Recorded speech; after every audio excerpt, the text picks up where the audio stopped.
ঘূর্ণিঝড় আর ভারী বৃষ্টিপাতে বিধ্বস্ত দক্ষিণ ও দক্ষিণ পূর্ব এশিয়ার একটি বড় অংশ।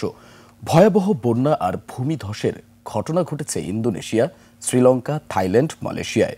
হতাহত হয়েছেন অনেক মানুষ। সম্প্রতি এ অঞ্চলে আঘাত এনেছে স্বল্প মাঝারি মাত্রার ভূমিকম্প।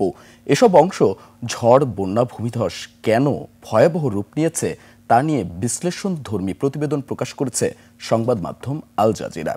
এতে উঠে এসেছে দুর্যোগের কারণ আর করণীয় নিয়ে বিশদ আলোচনা। বিস্তারিত থাকছে আফসানা নীলার রিপোর্টে। লিলি বিউটি সোপ, যার অ্যান্টি এজিং গুণ তারুণ্য ধরে রেখে ত্বকে করে উজ্জ্বল। তারুণ্যময় উজ্জ্বল ত্বকের জন্য রিমার্ক। কয়েক সপ্তাহ ধরে চলা ভারী বৃষ্টিপাত আর মারাত্মক গ্রীষ্মমণ্ডলীয় ঘূর্ণিঝড়ের কারণে Indonesia, Sri Lanka, Thailand, Vietnam, Malaysia ও ফিলিপাইন সহ দক্ষিণ ও দক্ষিণ পূর্ব এশিয়ার বিভিন্ন জনগোষ্ঠী সাম্প্রতিক দিনগুলোতে বন্যার কবলে পড়েছে।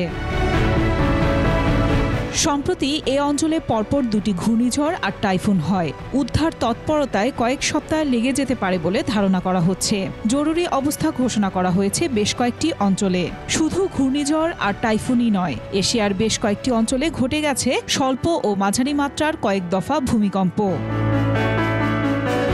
সাম্প্রতিক এশিয়ার পরিবেশ আর আবহাওয়ার এই বিরূপ অবস্থা নিয়ে কাতার ভিত্তিক সংবাদ মাধ্যম আল জাজিরা প্রতিবেদন প্রকাশ করেছে। এতে বলা হয়, মানুষ জানতে চাইছে ঠিক কোন কারণে এতগুলো দেশে একসঙ্গে এমন চরম ভাবাপন্ন আবহাওয়া দেখা দিয়েছে। অস্ট্রেলিয়ার সেন্ট্রাল কুইন্সল্যান্ড ইউনিভার্সিটির এনভায়রনমেন্টাল জিওগ্রাফি বিভাগের তথ্য মতে, জলবায়ু পরিবর্তনের কারণে এ অঞ্চলে সাধারণ বৃষ্টির মাত্রা বেড়েছে। ঘূর্ণিঝড় সোনিয়ার ও দিতওয়া এবং টাইফুন কোটো বাতাসের গতির কারণে তীব্র ঝড় হিসেবে শ্রেণীভুক্ত না হলেও এগুলো অনেক বেশি বৃষ্টি ঝরিয়েছে। ভারতীয় জলবায়ু অধিকার কর্মী ও আবহাওয়াবিদরা বলছেন, লা নিনা নামের আবহাওয়া চক্রের প্রভাবে ভারী বৃষ্টিপাত ও প্রবল বন্যার ঝুঁকি বেড়েছে। জলবায়ু পরিবর্তনের ঝুঁকি মোকাবিলায় করণীয় নিয়ে global climate and health alliance, international federation of red cross and red crescent societies জানায়, দুর্যোগ এখন স্বাভাবিক হয়ে গেছে, তাই এর জন্য প্রস্তুত থাকা ছাড়া উপায় নেই।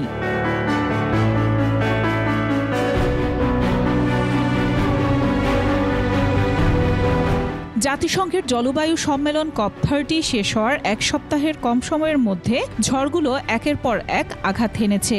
তবে সম্মেলনে আগেরবারের মতো এবারও জলবায়ু পরিবর্তনের কারণে ক্ষতিগ্রস্ত দেশগুলোর দাবি কাঙ্ক্ষিত সাড়া পায়নি। আফসানা নীলা, ডেস্ক রিপোর্ট, 21 টেলিভিশন।